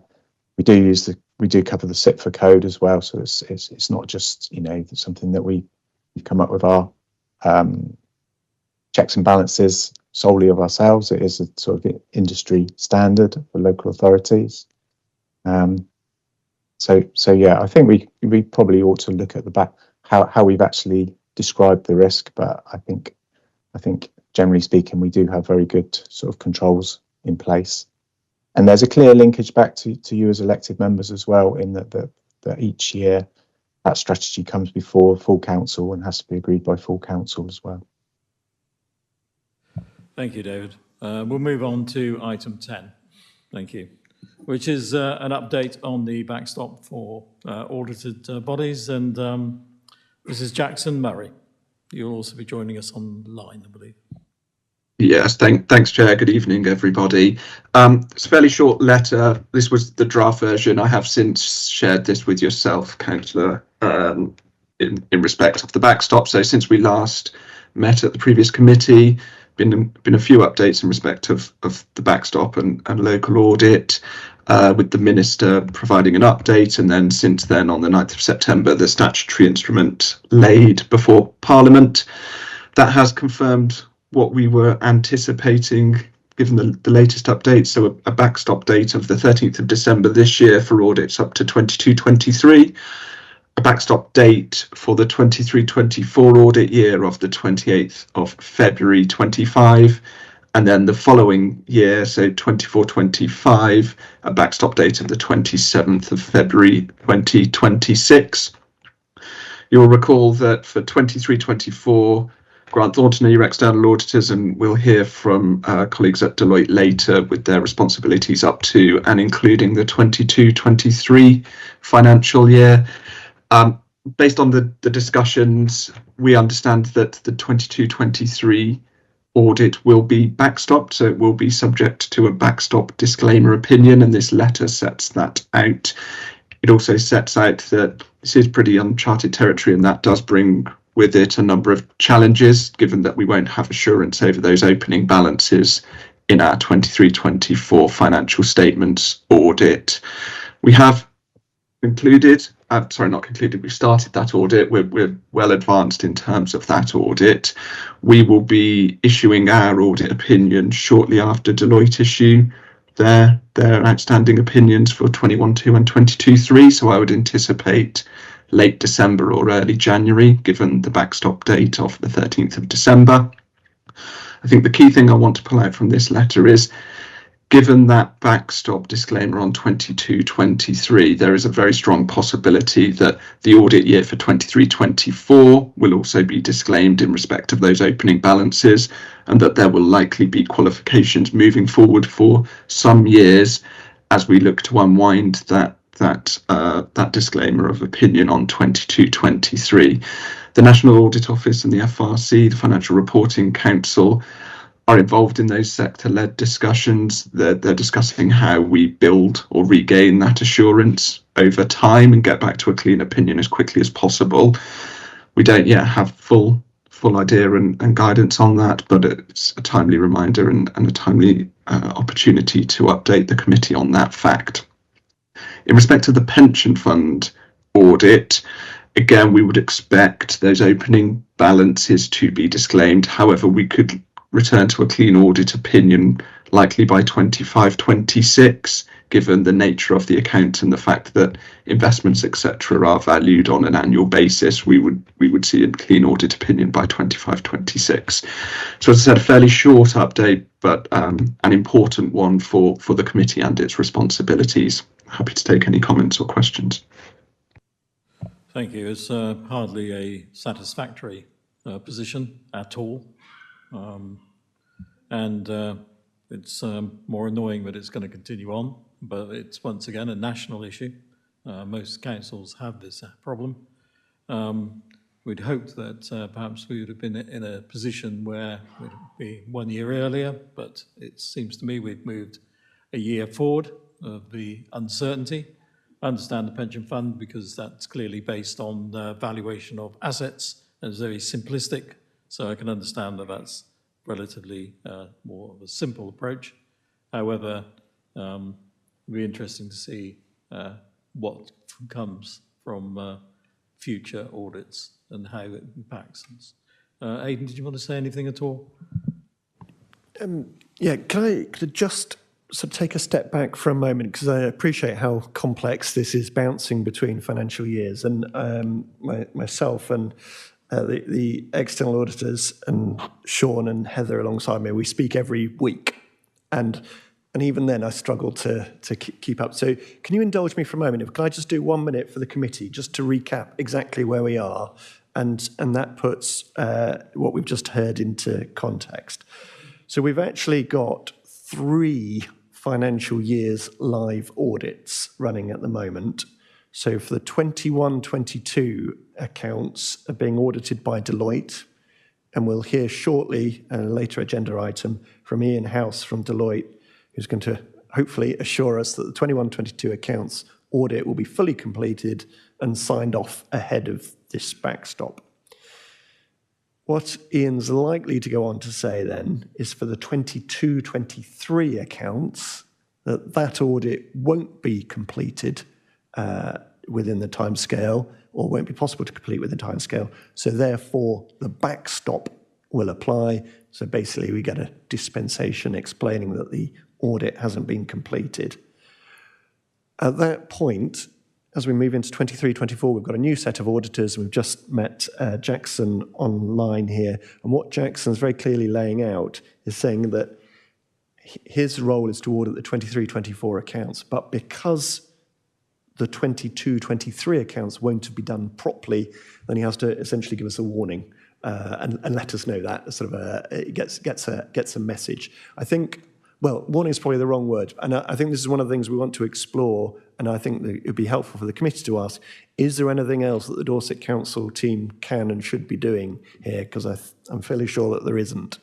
So I think, just to be clear, we've got 3 sets of accounts. The first 2 sets of accounts being done by Deloitte, and then we've just heard from Jackson from Grant Thornton about the 23-24 accounts, but with the health warning, given that the previous year hadn't been done. Just wanted to set that context.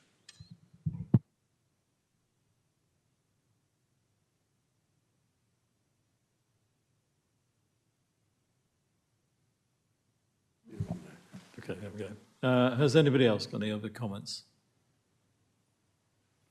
Simon?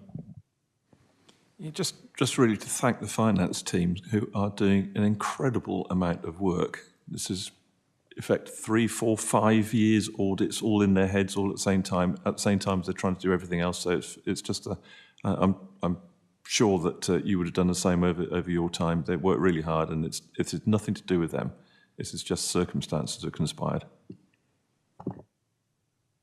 Yeah, I was concerned when Aidan said to do them properly.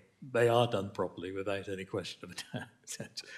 It is merely the delays in the audit, and there's been other minor things, but at the end of the day, the government probably taken the view that by moving this date of February 25 is probably the only thing they can do to bring this out, because it's just going to go on and on and on, because we're never going to catch up.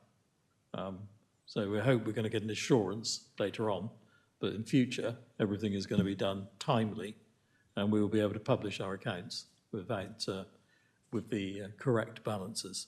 Right, in that Jackson, I assume that you were including the audit risk assessment on the pension, or you want to do that separately? If I do that very quickly, Chair, as a separate item. So it's more for information for the committee, but given your role as those charged with governance, we think it's probably important to bring this to you, especially in our first year. What this sets out is a number of questions that we ask management, both the council and the pension fund, and we will ask them on an annual basis, and driven by our auditing standards. Those responses then drive the audit work and our audit plan, etc. The reason for bringing it in front of you today is, in that role as those charged with governance, it's for your information, so you're aware of what management have provided to us in terms of response, and should there be anything that you wanted to raise to us in your roles, you are also able to do that through this forum now. So that's all I was going to say on it, Chair. It's a fairly long document, lots of questions, but I'm not going to go through page by page. Simon, did you have some... Yes, thank you. This was probably a question for Aidan rather than Jackson.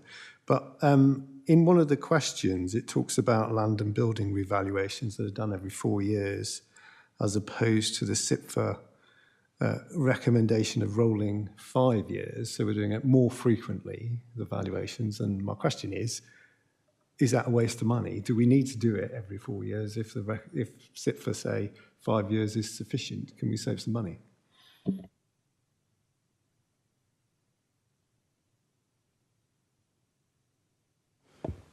Good morning. Sorry, I was going to say good morning. Good afternoon.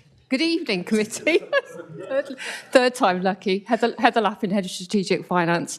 This is a subject that we talk about quite a lot. So the reason why we're choosing 4 years is that actually occasionally we get assets that are valued that get missed off that list. So if we leave it within the 4 years, we leave it to the 5 years, we miss one, then we're not in compliance with the code.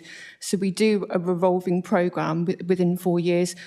I think some councils actually do that every 3 years because of the possibility that a valuation could be missed. It could be potentially, for example, a valuer goes in and they're actually valuing the wrong element of the asset and there isn't the timings because we have very, very tight timelines. So the valuation date is the 1st of January. Of that set year, they have to do impairment reports. So it's really, in a way, just kind of a bit of a buffer should we have an incorrect valuation, and so that we're still in compliance with the code by SIPFA. Do you have any other questions? If not, we'll note and we'll move on to the IT audit findings, which is also you, Jackson. It is. Final one from me. Thanks, Chair. It's quite a detailed and technical report. If I just set out why it's in front of you. So our IT audit colleagues review the IT systems, the key IT systems that feed into the financial statements of the council. So as the report sets out on agenda pack page 122, there were 4 areas under review. So SAP or SAP, that's kind of the main financial ledger system used by the council. Capita, including revenue and benefits, transactions, UPM, which is relevant to the pension fund and pensions administration, records administration, and then the Active Directory is kind of the network controls and your logons, etc. IT audit colleagues liaise with IT at the council to consider the control environment that is in place.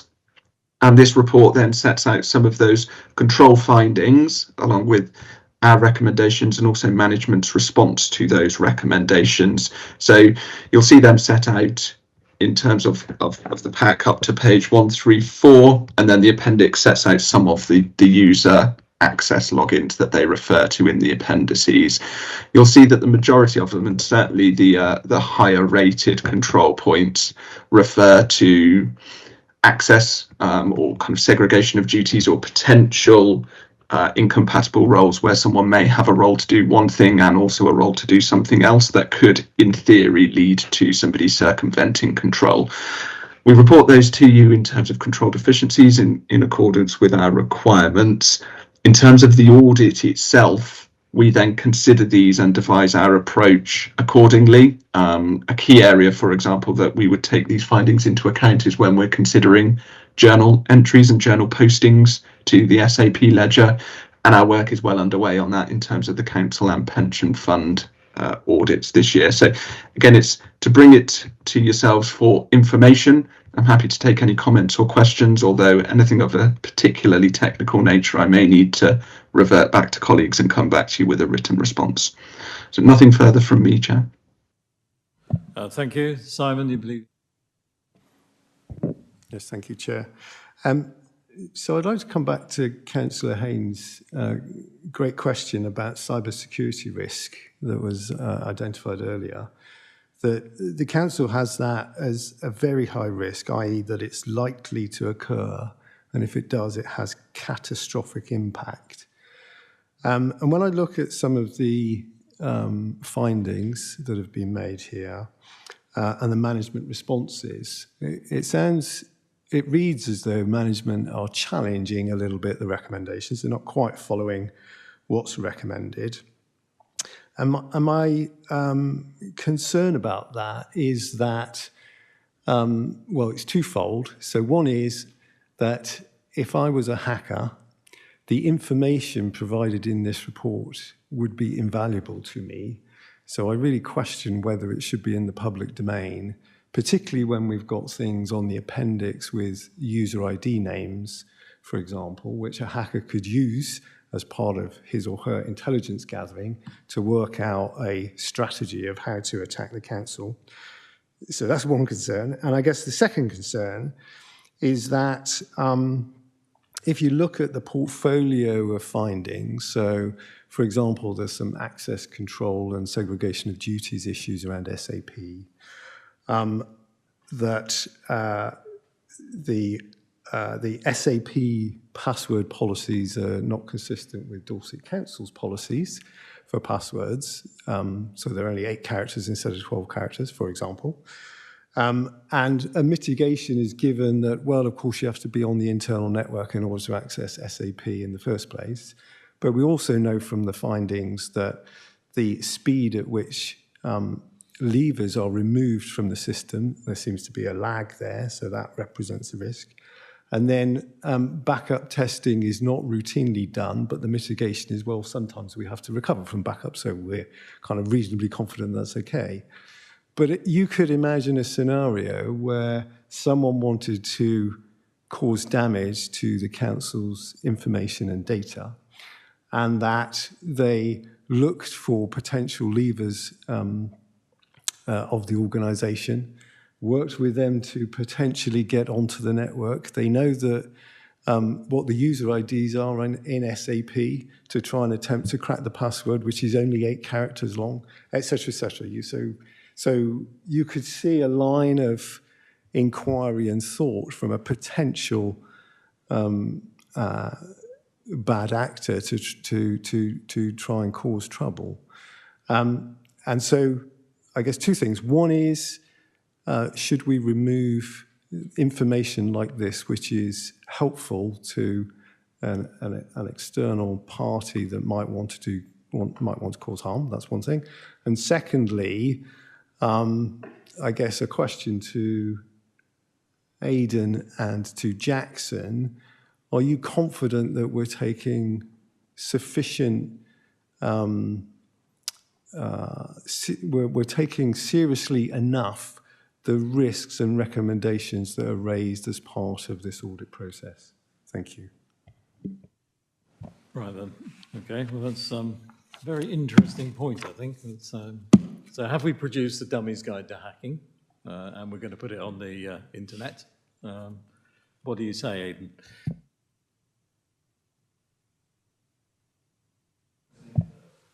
So, for Jackson then.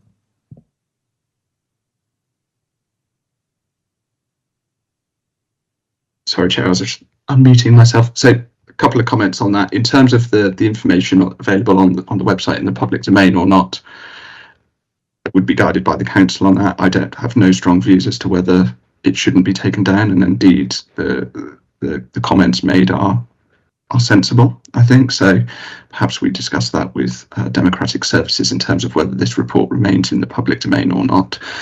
As for the second point, in terms of the risk and recommendation, sorry, I just saw an indication. Are you okay for me to continue, Chair? Yeah, absolutely. Sorry, I was just being told someone else wants to be added to the speaker list.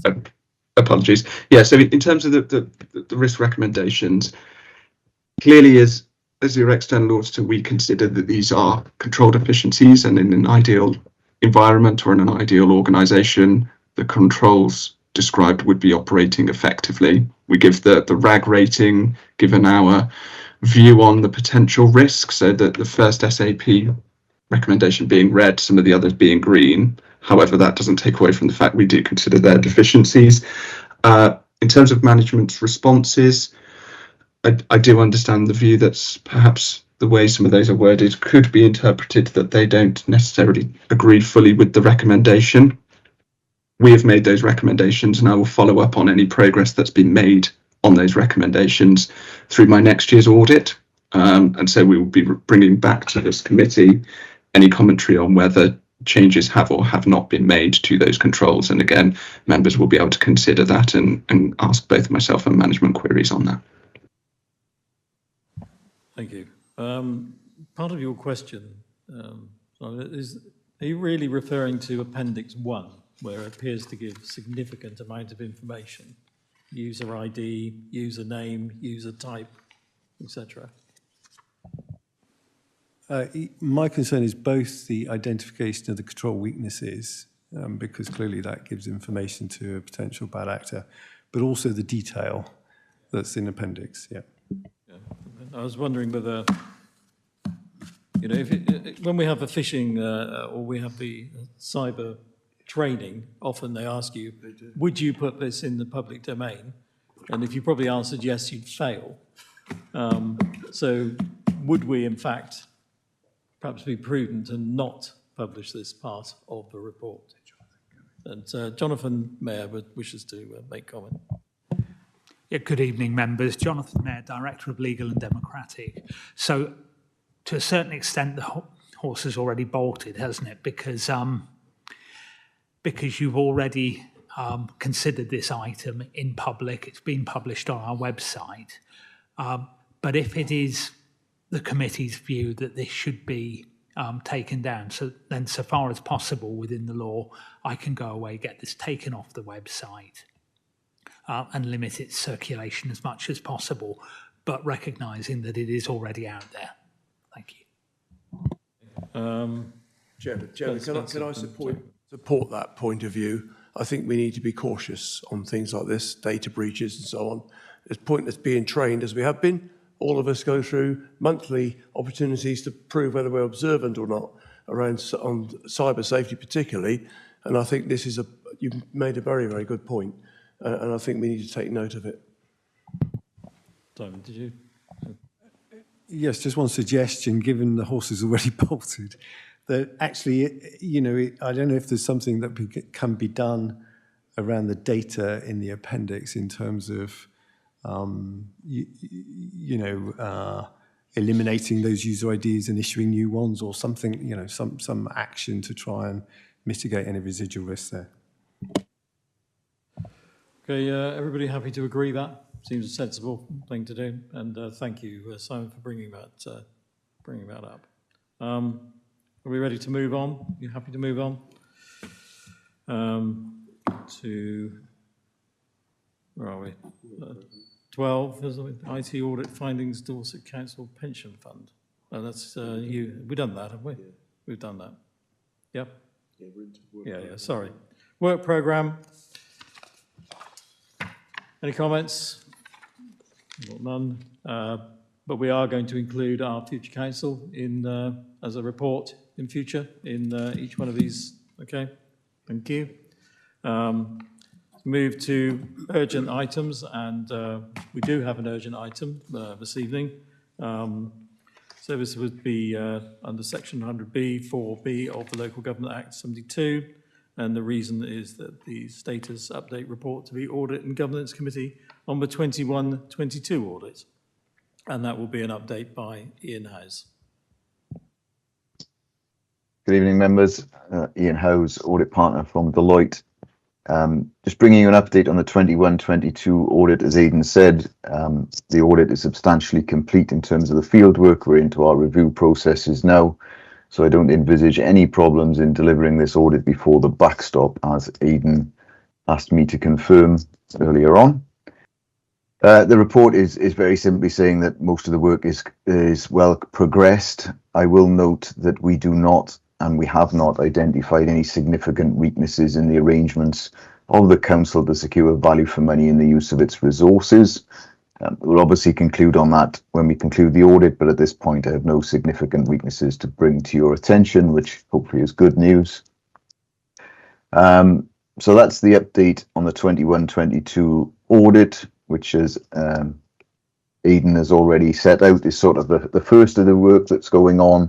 The next report then covers our plan for the 22-23 audit, which, as Jackson and Aidan have outlined, is an audit that will not be complete by the backstop date and therefore will be disclaimed. It effectively means we will not be giving an opinion on the accounts. We have to produce a plan.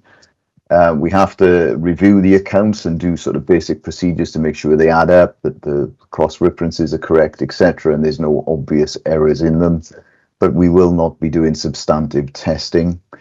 That is in order that the next set of audits for 23-24 can carry on, etc. We set out in there the council's responsibilities. You'll note there's a sea of green there. The only thing in amber is the completion of the 21-22 audit, which we referred to. So in answer to an earlier question, I think the council is doing everything that it can.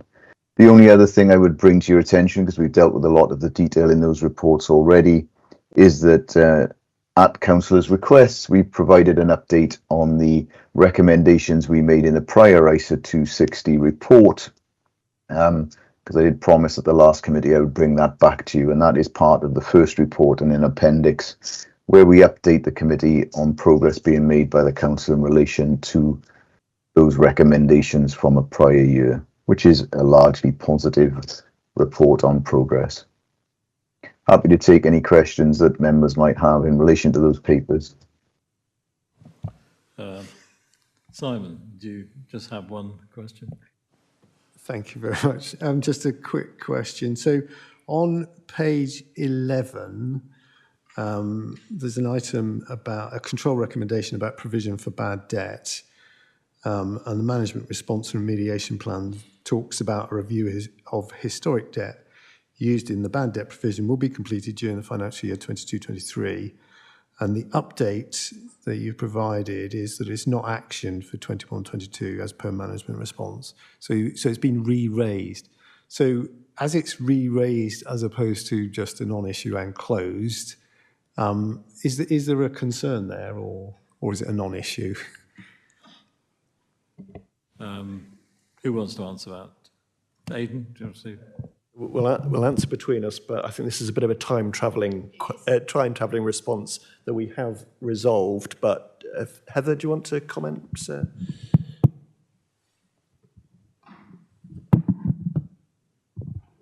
Thank you. So actually, it was first communicated to us in 2022 after we'd actually prepared the 21-22 accounts that Deloitte are currently auditing. So it's a time delay. So that as soon as we find out about any type of deficiency that there, or any advice that they give to us, we make sure we follow that through into the the current year's accounts. So it was done in 22-23. That was the earliest opportunity we could have done it.